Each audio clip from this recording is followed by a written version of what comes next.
Het Respecteren ben we alarmeerd voor een brand in een bijeenkomstengebouw. Vrij snel is al opschaald door de alarmcentrale naar middelbrand en vervolgens naar Geruttebrand. Om hier genoeg materieel te krijgen om de brand te bestrijden.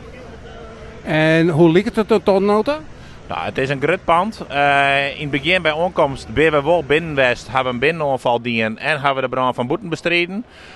Op een gegeven moment was het te gevaarlijk om naar binnen te gaan vanwege instortingsgevaar van het dak. Op dat moment winnen er ook geen mensen meer in het pand. Er was sowieso van jongen niks in het pand te redden. Ja, we zijn nu ook, we verzwaren ook nog dat de brand zich net overslaan kan naar de nijslessende pan.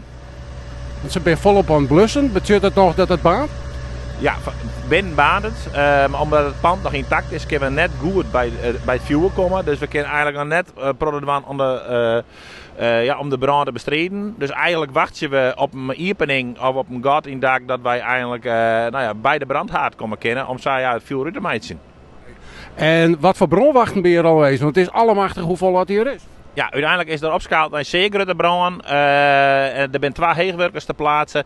Er is een groot transport te plaatsen. Dat is om een genoeg wetter bij de brandadres te krijgen over een lange afstand. Dus dit nog een groot wettertransport hier in de buurt in Dokkum, bij het politiebureau. Van mocht het escaleren. Want ja, het is een oude binnenstad. Het is dichte bebouwing.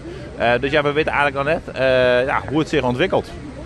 En in de omliggende pan ben de meesten geëvacueerd of wordt dat nog beslist?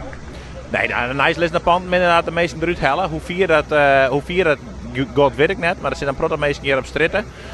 De nijst is direct opschaald naar een grip-in scenario. Dat is om de hulpdiensten beter afstemmen te laten met elkaar om het incident master te worden. Dat komt ook vanwege de rookontwikkeling. We weten net hoe de brand zich aan ontwikkelt als hij uit het dak komt of uit de Moordenwijk komt. Dus we zijn goed voorbereid en we moeten zien hoe we nou deze brand inpakken kunnen.